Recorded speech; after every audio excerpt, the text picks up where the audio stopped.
É muito ligeiro esse semestre, pelo amor de Deus.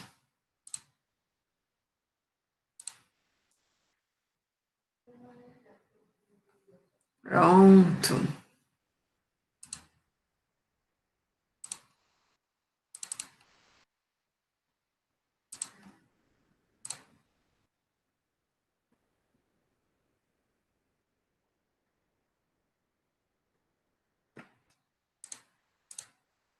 Tudo certo? Todo mundo? Posso começar?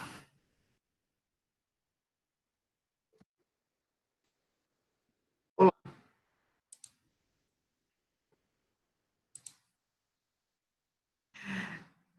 Então, o que acontece, né?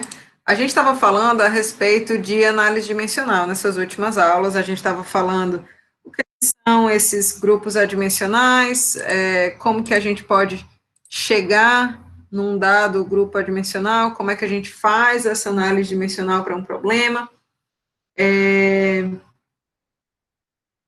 para que serve a ferramenta de análise dimensional, e uma vez que eu cheguei naquele conjunto de grupos adimensionais, como que eu uso isso para poder estar determinando as condições de um protótipo ou as condições que eu preciso usar num dado modelo para que eles mantenham entre si a condição de semelhança, né? Então, a gente falou de semelhança geométrica, semelhança cinemática e semelhança dinâmica, que obrigava aí esses grupos, essas características, né, geométricas, de velocidade de forças atuantes no modelo e no protótipo, a se relacionarem através de um fator de escala, né?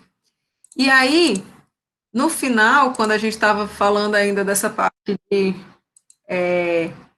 semelhança, o último critério, né, para garantir a semelhança completa, se dizia que os grupos adimensionais do modelo deveriam ser iguais aos grupos adimensionais do protótipo.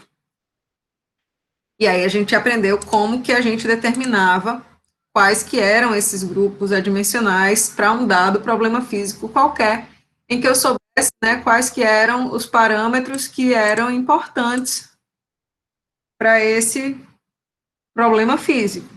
Então, por exemplo, na questão que a gente resolveu na aula passada, ele me informava quais eram os parâmetros, né, que eram importantes. Então, era força de arrasto, dependia de viscosidade, massa específica, velocidade, e essas duas características geométricas aqui.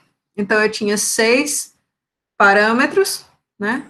Eu descrevia em seguida todos esses parâmetros em termos de suas dimensões fundamentais, contava quantas eram essas dimensões fundamentais, então, era massa, comprimento e tempo, nesse caso aqui, então a gente tinha o fator de redução J sendo 3. E aí eu dizia que esses 6 parâmetros que representavam o problema podiam formar 3 grupos adimensionais, né? E aí a gente ia determinar cada um deles através do procedimento do teorema dos πs, né? Então eu escolhia 3 variáveis dentre as 3 parâmetros dentre aqueles 6. 3 por quê? Porque justamente eu tinha 3 dimensões fundamentais, então eu escolhia 3 parâmetros. Eu disse para vocês que uma ideia boa era sempre pegar um parâmetro que se relacionasse com uma característica do fluido, um parâmetro que se relacionasse com os fatores externos, né, desse escoamento, e um parâmetro que se relacionasse com fatores geométricos. Então, foi o que a gente escolheu, né? Velocidade, esse parâmetro geométrico aqui, essa largura W, e massa específica do fluido, ρ. E aí, de posse desses 3 parâmetros repetidos, então a gente formou 3 grupos adimensionais, π1, π2 e π3, combinando, né, esses parâmetros com um dos que estavam sobrando, DH ou Mi, certo?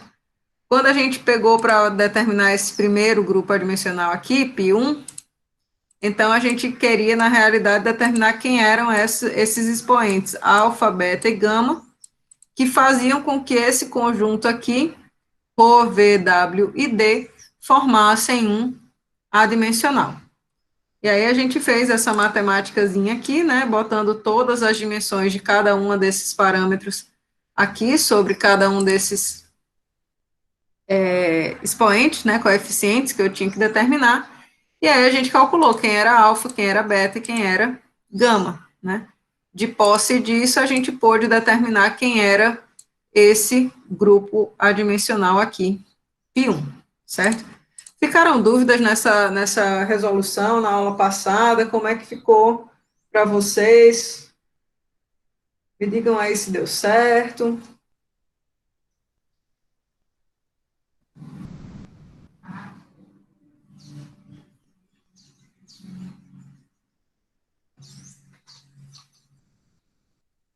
Bom, eu vou supor que deu tudo certo, viu? Vocês não disseram nada, eu vou seguir adiante. Então, uma vez que a gente, né, determina esses grupos adimensionais, a gente pode fazer a análise de semelhança, como a gente tinha feito na aula anterior, né? E tem alguns grupos adimensionais que eles são muito recorrentes na mecânica dos fluidos, muito importantes, e aí eles estão aqui destacados nessa seção aqui rapidamente, tá? Então, quando a gente fala em formação de grupos adimensionais, a gente pode pensar em razões de forças, certo? Então, quando a gente fala no escoamento, nos processos de mecânica dos fluidos, a gente tem algumas forças que são importantes. Então, a gente tem a força inercial, que é referente justamente ao movimento do fluido, à velocidade desse fluido, né? E a gente consegue ver que ela é proporcional a isso daqui. Se vocês não conseguirem ver isso logo de cara, no material de vocês tem aqui, ó, tem uma parte justamente explicando como que a gente chega aqui em análise dimensional. Tem uma parte do material de vocês explicando justamente como que a gente chega nessa relação de dependência entre essas coisas, tá?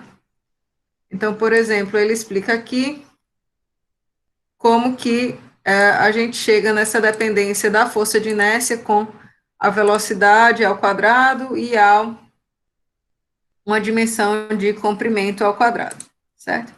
Mas outras forças também geralmente estão presentes, então a gente tem a presença de forças viscosas, forças de pressão, a força gravitacional, né, referentes à tensão superficial, forças referentes à compressibilidade. Então, tudo isso meio que se mistura nos problemas de mecânica dos fluidos. E aí, alguns grupos adimensionais, eles são formados diretamente através de razões de forças. Então, se eu dividir uma força por outra, eu posso estar, né, expressando uma quantidade que ela é adimensional. Então, por exemplo, o número de Reynolds, a gente chega no número de Reynolds a partir de uma relação entre as forças de inércia e as forças viscosas. O número de Freud ele é obtido pela razão entre as forças de inércia e a força gravitacional. Então, tem alguns números que eles são muito importantes para os nossos problemas de escoamento, problemas de mecânica dos fluidos em geral. O número de Euler, então, ele traz a relação entre as forças de pressão e as forças referentes à inércia. Então, esse número de Euler, né, ele adaptado para os problemas de escoamento através de bombas, ele representa para a gente justamente, pode estar representando para a gente justamente informações a respeito da cavitação de bombas, que são problemas no funcionamento dessas bombas que a gente vai detalhar mais na frente, na hora apropriada, certo? Então, só para deixar aqui mais claro, né, o número de Reynolds, que é esse que a gente já vem usando já desde o começo, mais ou menos, da disciplina, né, é o número adimensional mais famoso da mecânica dos fluidos, e ele vai descrever esses regimes de escoamento, né, e ele é obtido simplesmente pela razão entre as forças inerciais e as forças viscosas, né. Então, quanto maior forem as forças inerciais, maior vai ser o número de Reynolds, né? Então, a gente tem a predominância aí dessas forças inerciais no escoamento turbulento. Quando a gente fala em ter valores pequenos do número de Reynolds, quer dizer que essa força viscosa ela é mais importante, né, do que, mais pronunciada do que as forças inerciais. Então, a viscosidade, ela organiza o escoamento do fluido aí em camadas, né, de tal forma que elas escoam de maneira laminar umas sobre as outras. Então, essa ideia de que alguns adimensionais eles são formados pela relação entre forças, ela é importante para a gente poder interpretar melhor alguns problemas da mecânica dos fluidos, tá? Então, aqui, só para destacar alguns números importantes, né? O número de Mach, ele chega nessa fórmula aqui, V sobre C, que é que a gente usa diretamente, pela relação entre a força de inércia e forças de compressibilidade. Então, quanto maior for a importância da compressibilidade, né, maior vai ser aí esse tal desse número de Mach, certo?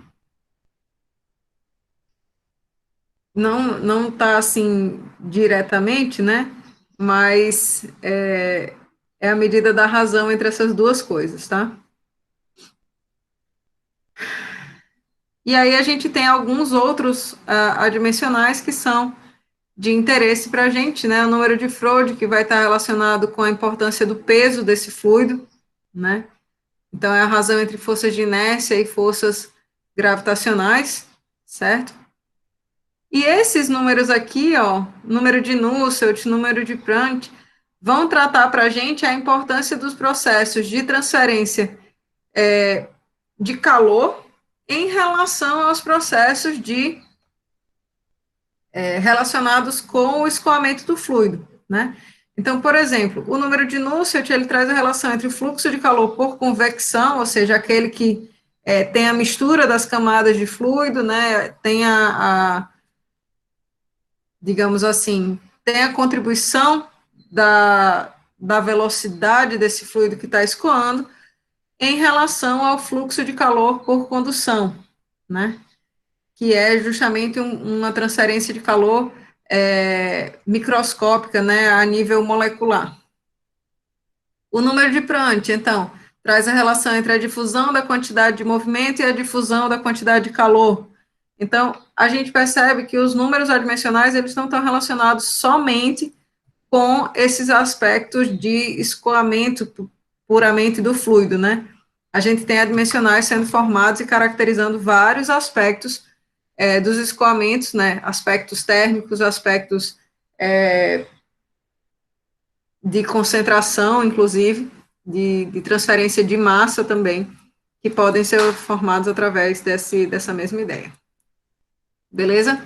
Aqui tem um conjunto, né, de questões que vocês podem estar tentando fazer. Esse número aqui, ó, o número de cavitação, que está aqui representado, é outra forma de eu representar o mesmo número de Euler, né, que relaciona-se com as forças de pressão sobre forças inerciais, certo? Então, é esse aqui que eu estava falando para vocês mais no início dessa aula, tá?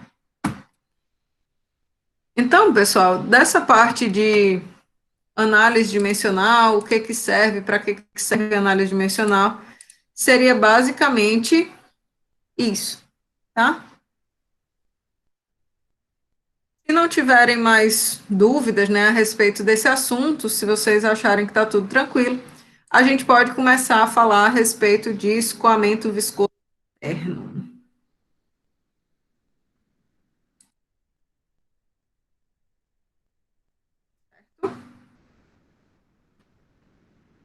Então, eu vou entrar no nosso segundo grande. Na lista a gente descobre, né, Eduardo? Bem assim. Quando vocês forem tentar fazer as questões, tem bastante questão nos slides, tem muitas questões parecidas também lá no Cengel. O Cengel tem muitas questões boas dessa parte de análise dimensional. E aí a gente está aqui disponível do mesmo jeito, tá?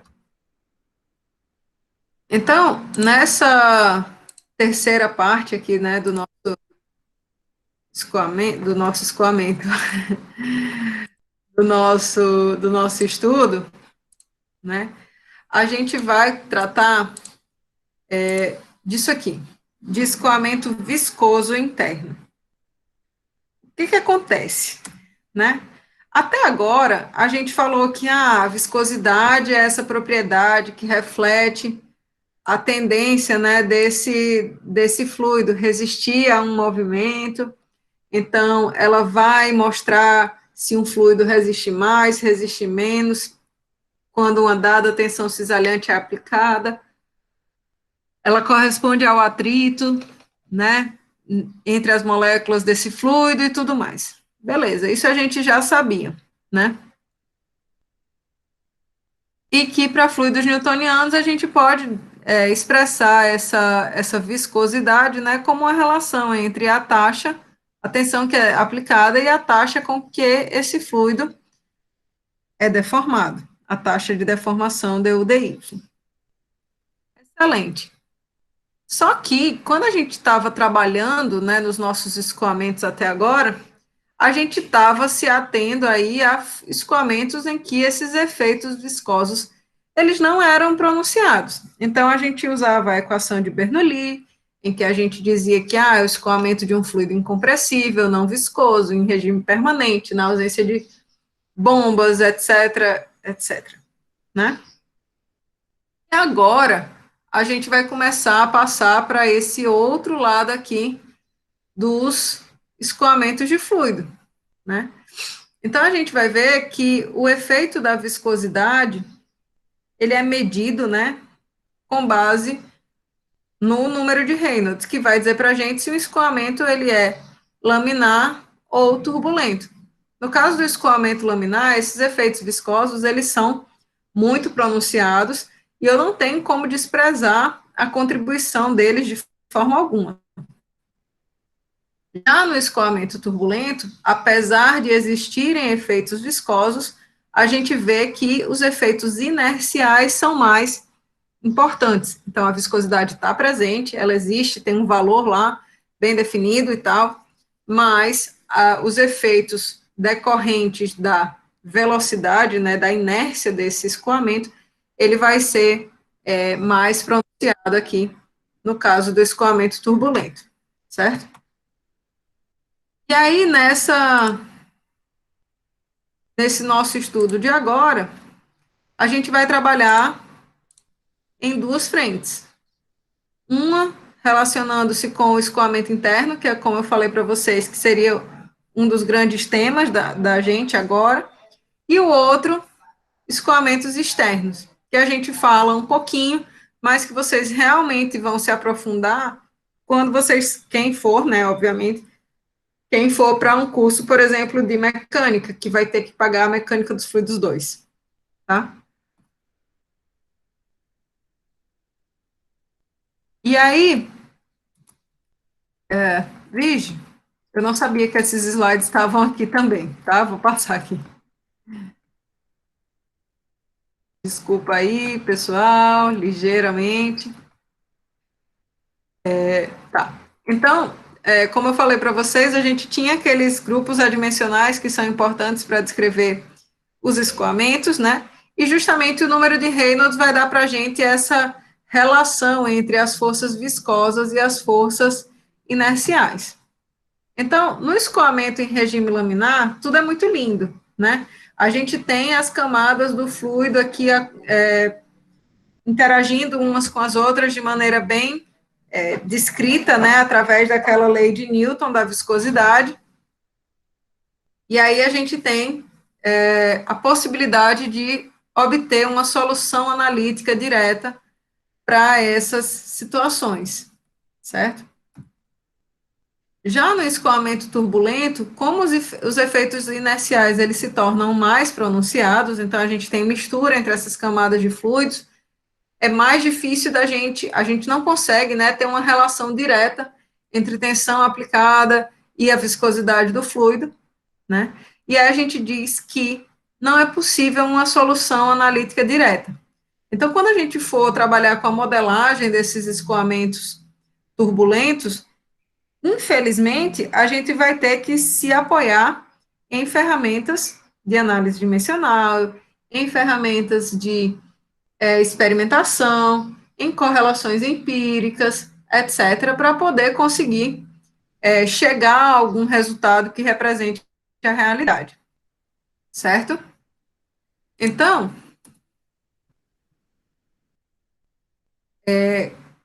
o nosso trabalho agora vai se voltar ao escoamento interno, certo? Então, enquanto no escoamento externo a gente vai estar preocupado com descrever como se variam perfis de velocidade, momento, temperatura, etc., quando o fluido escoa sobre um dado objeto, né, um dado corpo, no escoamento interno, a gente vai estar falando em o fluido estar contido por um contorno sólido, né? E aí ele escoa aqui dentro desse contorno.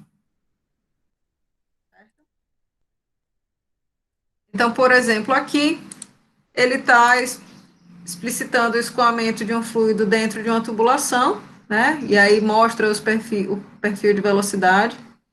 E aqui, né, ele mostra o escoamento interno através de um difusor. Então, a gente percebe que existe um aumento, né, nessa área do escoamento do fluido. Então, tudo que a gente vai desenvolver agora se aplica a escoamentos internos, tá? Dentro de qualquer um desses contornos aqui. Mas, como eu falei para vocês, a diferença dessa unidade agora, com relação à anterior, é que a gente vai considerar, a gente vai contabilizar os efeitos viscosos, não é isso?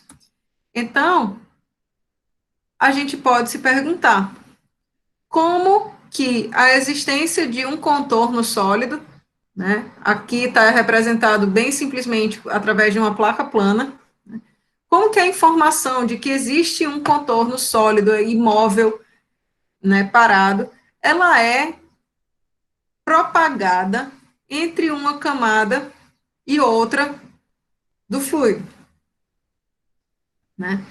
Então, imagine que a gente tenha, por exemplo, uma mesa, ou a gente pode aplicar o mesmo raciocínio, pensando em uma faixa de terra sobre a qual sopra o vento vindo lá do mar, né? Então, seria o mesmo problema. Então, imagine que a gente tem uma fonte de fluido a uma dada velocidade constante, e esse fluido está aqui escoando com essa dada velocidade constante, que a gente chama de velocidade ao longe, e ele entra em contato aí com um contorno sólido, e ele vai, obviamente, interagir, ele vai perceber que ali existe um contorno sólido. E a gente quer saber como que o fluido que entrou em contato com esse contorno sólido passa a informação para as demais camadas de fluido, para que toda aquela massa saiba que ali existe um contorno sólido, ali existe uma condição de não escorregamento que deve ser atendida, tá? Então, a gente diz que o fluido, quando ele entra em contato com esse contorno sólido, né, ele vinha aqui com uma dada velocidade ao longe constante, né,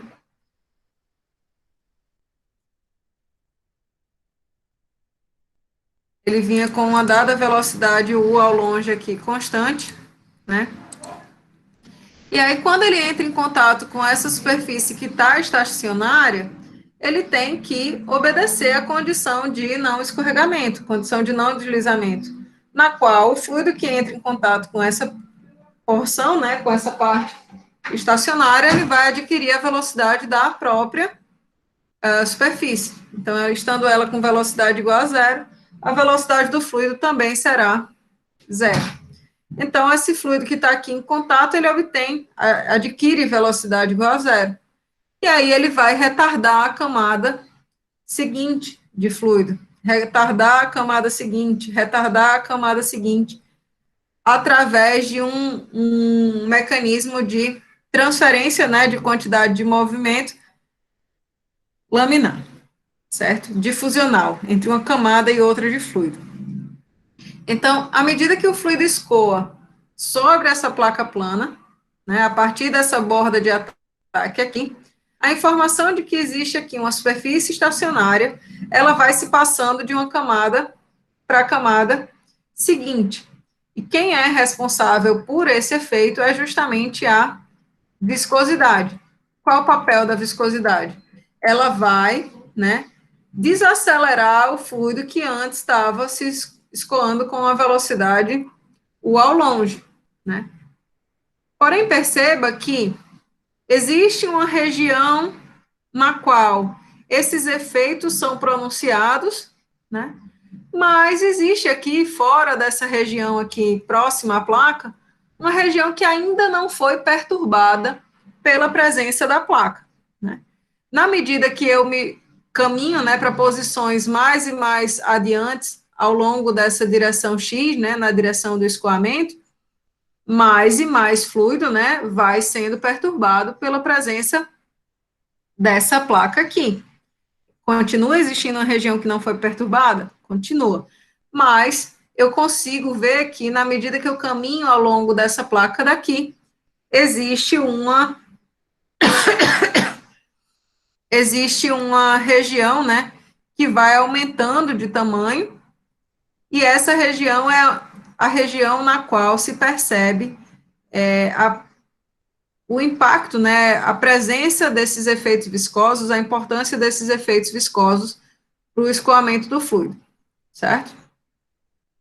Então, a gente diz que a camada limite, o conceito de camada limite, é aquela camada que limita a região do escoamento que é próxima à interface, né, entre o fluido que escoa e o objeto, e o corpo, né, na qual os efeitos viscosos é que determinam a configuração do escoamento. Então, dentro da camada limite, eu tenho todos os efeitos viscosos que caracterizam aquele escoamento sendo importantes. Fora da camada limite, perceba que o fluido aqui, ó, camada limite seria essa região aqui, ó, dessa linhazinha aqui para baixo, certo? Fora da camada limite, existe uma região em que o fluido nem sabe que ali existiu uma placa, certo? Então, dentro da camada limite, eu confino, digamos assim, os efeitos da viscosidade, e fora da camada limite, o escoamento segue como se não existissem efeitos viscosos. Esses efeitos viscosos não são importantes fora da camada limite, certo? Aí vocês podem me perguntar, professora, mas e aí? Essa camada limite vai só crescendo, crescendo, crescendo, não acaba de crescer nunca? Não acaba de crescer nunca. Quanto mais você andar, né? Quanto mais você avaliar posições sucessivas ao longo dessa placa plana, mais e mais fluido vai ser perturbado pela presença dessa placa, e realmente o desenvolvimento dessa camada limite só acaba quando a placa termina, certo? Então, deixa eu ver se eu tenho esse desenho aqui. Vou mostrar aqui para vocês. Tinha uma aula que a gente tinha falado anteriormente, eu acho que era a aula a respeito de Bernoulli, a equação de Bernoulli, que a gente tinha colocado assim: olha, pessoal, a equação de Bernoulli, ela só se aplica a uma dada parte do escoamento de fluidos, né? Ela não se aplica a todo o escoamento dos fluidos, ela só se aplica na parte em que eu considero esse escoamento não viscoso. Lembram disso? E aí eu tinha colocado para vocês um desenho de um aerofólio. Deixa eu achar aqui. Agora eu consigo ver que eu poderia ter colocado nessa mesma apresentação, mas enfim. A gente tinha colocado esse slide aqui para vocês, né? Olha, a equação de Bernoulli, ela é válida nessa região aqui. O que que acontece, né? O que acontece é que nessa região aí que eu estou destacando, veja que ela é longe do corpo, ligeiramente longe, né? Desse contorno sólido. Toda essa região aqui, bem próxima a esse contorno sólido, né? Ela é uma região em que a camada limite, ou seja, a região em que esses efeitos da viscosidade, eles não podem ser desprezados, tá? Então, enquanto a equação de Bernoulli, ela trata justamente do escoamento em que essas forças de atrito, esses efeitos viscosos são desprezíveis, né? Dentro dessa camada limite, dentro dessa parte aqui que está pintada de cinza, os efeitos viscosos são importantes, então eu não posso desprezá-los, ok? Dúvidas até agora? Muita gente fica assim, eu não entendi o que é essa camada limite, fica meio sem acreditar que ela existe, mas na realidade ela é uma divisão que a gente faz do escoamento de fluidos, aonde eu posso considerar que os efeitos viscosos são importantes ou não, né? Então, dentro da camada limite, ou seja, nas proximidades desse contorno sólido, a gente vai ver que os efeitos de viscosidade são importantes, sim, eu tenho que considerá-los, certo? Como agora a gente vai tratar do escoamento viscoso e interno, né? A gente vai tratar da interação desse fluido com superfícies, né? Então, esse tipo de escoamento aqui, apesar de ser um fluido entrando em contato com um contorno sólido estacionário, né? A gente não diz que esse escoamento aqui é um escoamento interno. Por quê?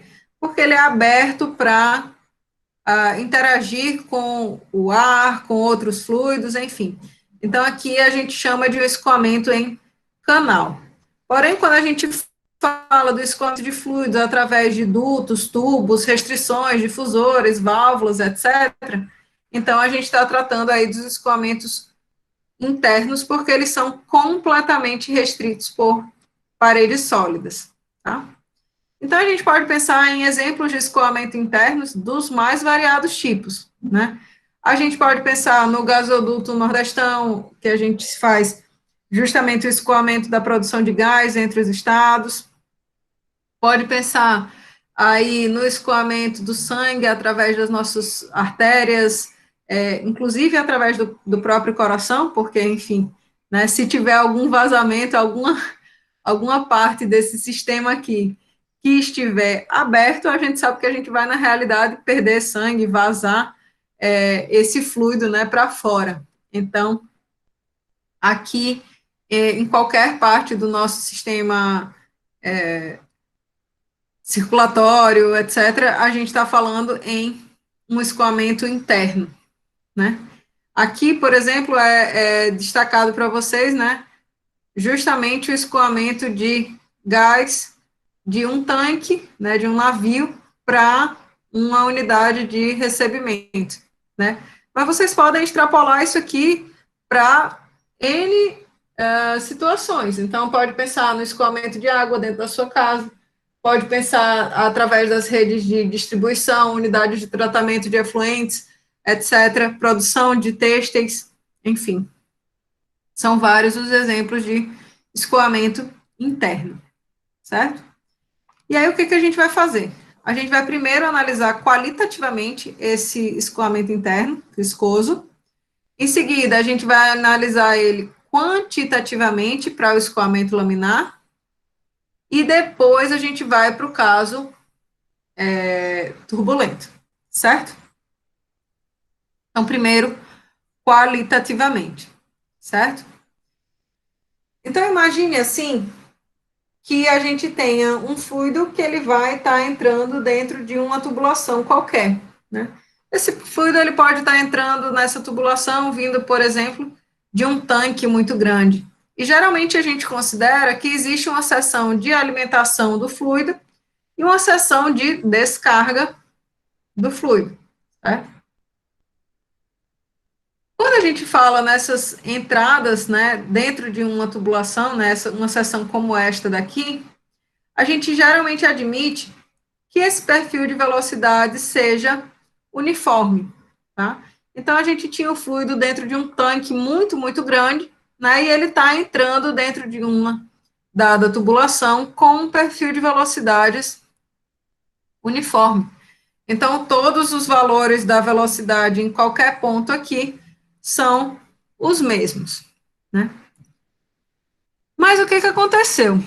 Eu falei para vocês que agora a gente ia tratar de escoamentos viscosos. Então, a gente ia considerar a importância dos efeitos da viscosidade. E aí a gente disse que, olha, um fluido viscoso, quando ele entra em contato com um contorno sólido, ele obedece à condição de não escorregamento e a viscosidade vai promover esse efeito do fluido retardar camadas sucessivas, né? Vai existir a formação de uma camada limite viscosa, né? Onde a gente vai ter os efeitos viscosos sendo importantes. Então, inicialmente, esse perfil que era uniforme, assim que ele entra dentro da tubulação, então essa camada aqui de fluido, né, ela vai ser totalmente retardada, vai obedecer à condição de não escorregamento, e aí esse fluido que está aqui com velocidade igual a zero, ao entrar em contato com a tubulação, com a parede da tubulação, vai retardar as camadas sucessivas de fluido, formando aí essa tal dessa camada limite, tá? Então, dentro dessa região em que a camada limite está crescendo, crescendo, crescendo, crescendo, crescendo, a gente consegue ver que o perfil de velocidades, ele varia, né? Desde a seção de entrada até esse perfil aqui, nesse ponto, digamos assim, 1,1, até um outro perfil de velocidades. Vocês conseguem ver que aqui ele seria um perfil diferente, né? Então, eu vou desenhar aqui dessa caneta azul, ó. Se eu fosse traçar o perfil de velocidades aqui dessa região, nessas partes aqui, na camada limite, a gente tem os efeitos viscosos sendo importantes, né? Então, eu vou ter o retardamento das camadas sucessivas de fluidos, certo? Mas aqui dentro, ó, fora da camada limite, como eu tinha falado para vocês, os efeitos viscosos não são importantes. Então, aqui eu ainda teria um perfil uniforme nessa partezinha aqui. E aí vocês conseguem ver que esse perfil, ó, ele vai mudando. Então, o desenho da professora está ótimo, viu? Para não ter o contrário. Ele muda de uma seção para outra, tá? Então, o perfil de velocidades nesse ponto R aqui, ele é um, nesse ponto aqui ele é outro, outro e outro. Na medida em que essa camada limite aqui, ó, ela vai crescendo e mais fluido vai sendo perturbado em decorrência da parede estacionária. Então, a gente diz que nessa região de entrada, ou na região em que a camada limite está se desenvolvendo, o perfil de velocidades é uma função tanto da coordenada radial, quanto da coordenada x ao longo dessa direção do escoamento. Até agora.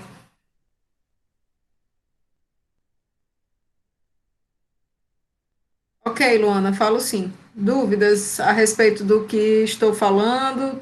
Tá tudo certo? Estão todos sobrevivendo? Entenderam aí esse crescimento dessa camada limite?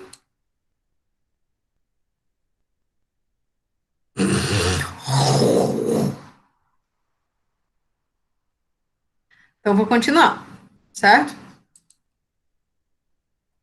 Então, o que que aconteceu?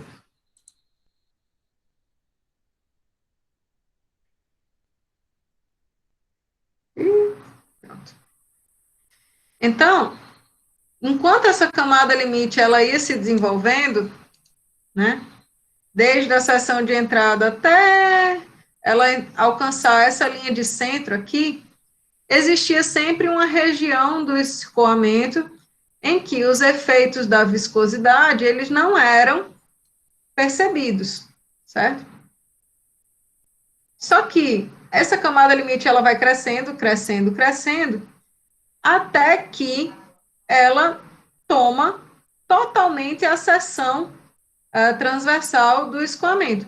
Então, imagine que o escoamento do fluido começou a desenvolver uma camada limite a partir dessa parede superior aqui. Tá? A camada limite desenvolvendo. A partir dessa parede inferior aqui. Certo? E aí, a mesma coisa acontece em todas as paredes dessa tubulação. Então, o que vai acontecer é que é como se eu tivesse cada vez mais diminuindo a região em que esses efeitos viscosos não são sentidos.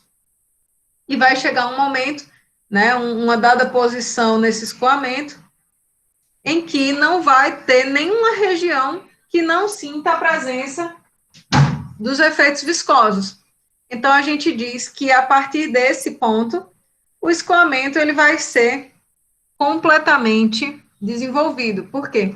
Porque a camada limite ela vai tomar toda a seção do escoamento, certo? Então, em toda essa região, em todo esse campo do escoamento, haverão, né, efeitos viscosos, certo? Eles serão importantes. Então, uma vez que a gente atinja essa condição de escoamento plenamente desenvolvido, o perfil de velocidades que antes era uma função de R e de X aqui na seção de entrada, agora ele vai ser função somente da posição radial, certo? Então, esse perfil de velocidades, ele vale para esse ponto, para esse ponto, para esse ponto, vocês consideram que os desenhos são iguais, tá? E aí ele não vai mudar ao longo do comprimento do tubo. Ah, mas aí o tubo, o fluido estava aqui escoando e chegou numa seção de curva. Ele vai continuar em escoamento plenamente desenvolvido? Não. Por quê? Porque ele vai ter que se adaptar a essa curva. Imagine você caminhando aí de mãos dadas com 10 pessoas e uma pessoa decide fazer uma curva. Duas pessoas, os dois extremos decidem fazer uma curva para um dado lado. Os demais não vão ter que se adaptar? Então, sempre que a gente tiver elementos como curvas, válvulas, bombas, etc., então a gente passa novamente por uma região de escoamento não desenvolvido, né, até que esse perfil de velocidades volte a se manter constante e atinja a condição de plenamente desenvolvido de novo, certo? Aí o que acontece? A gente sabe que os escoamentos laminar e turbulento são diferentes, né? Então, a gente pode esperar também que essa região de entrada, ela seja diferente para o escoamento laminar e para o escoamento turbulento. É, no mínimo, intuitivo, né? Então, se no escoamento turbulento a gente tem mais misturas entre as camadas, a gente tem mistura entre as camadas de fluido, é intuitivo a gente pensar que essa camada limite, ela se forme bem mais rapidamente, né, em termos de comprimento aqui, de entrada, do que no escoamento laminar, em que essas camadinhas vão interagir um com as próximas, então, de maneira bem ordenada e tudo mais. Então, a gente chama de comprimento de entrada, né, essa distância distância, né, esse comprimento de tubulação que é necessário para que se atinja o completo desenvolvimento do escoamento, certo? Então, esse comprimento aqui, né, desde a seção de entrada até a seção na qual eu verifico que o escoamento está plenamente desenvolvido, a gente diz que é a região de entrada e que ela tem um comprimento aqui chamado comprimento de entrada. Ao escoamento laminar, certo? Esse comprimento de entrada é uma relação linear com o número de Reynolds, e para o escoamento turbulento a gente tem essa lei de potência aqui, certo? Se a gente substituir os valores referentes a cada um dos regimes de escoamento, né, a gente vai ver que para o escoamento laminar, esse comprimento de entrada, ele corresponde a aproximadamente 140 vezes o diâmetro da tubulação. Enquanto que para o escoamento turbulento, esse comprimento de entrada está na faixa aí de 25 a 40 vezes o diâmetro. Então, como eu tinha falado para vocês, né, no escoamento turbulento, em função dessa mistura entre as camadas de fluido, a gente vai ter essa redução do comprimento de entrada e o desenvolvimento da camada limite, ela é muito mais rápido, certo?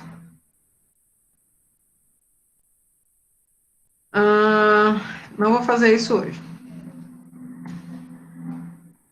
Dúvidas aí nesses aspectos qualitativos, pessoal? Ainda está dando para sobreviver? Mudar o ângulo, muda o escoamento? Luana, naquela parte que eu estava falando, é porque é o seguinte, imagina que essas partículas fluidas, elas vão estar interagindo todas umas com suas vizinhas, né? Todo mundo aqui. Um grudado com a outra, tá todo mundo caminhando bem direitinho. Aí, o fluido vai ter que fazer uma curva. Você concorda comigo que eles vão ter que ajustar todo mundo novamente para obter a mesma formação inicial, digamos assim? Então, quando a gente tem a presença desses acessórios que modificam as características do escoamento, como curvas, como válvulas, bombas, né? Esse fluido, às vezes, ele não vai manter, né, aquela estrutura bem organizada das moléculas que estava inicialmente, da forma como estava inicialmente. Então, ele vai precisar de mais um comprimento de tubulação. Para quê? Para que ele consiga formar um perfil que não vai mais mudar de uma seção para outra. Tá certo? Na aula de amanhã, eu começo a falar com vocês a respeito dessa parte quantitativa, certo? Para o escoamento laminar. Então, a gente vai determinar qual que é o perfil de velocidades para o escoamento laminar, qual que é a vazão, qual que é a variação da pressão, tudo tintim por tintim para o escoamento laminar. E aí eu acho que talvez na aula que vem a gente já consiga começar a tratar alguma coisa do escoamento viscoso, tá? Viscoso turbulento, tá? Beleza, pessoal? Deixa eu contar aqui rapidamente só como é que estão nossos dias. Amanhã, se a gente já cumprir essa parte, a gente já pode fazer uns exercícios dessa parte do escoamento laminar. Escoamento turbulento, então, fica para segunda-feira, perda de carga para terça-feira, e aí, então, aqui entra um pouquinho de escoamento turbulento, perda de carga, escoamento externo, e aí a gente já fica fazendo só exercícios dia 21 e 22. Tá certo? A Rocha, qualquer coisa, mandem dúvidas aí pra gente, vai dar tudo certo. Tchau, tchau.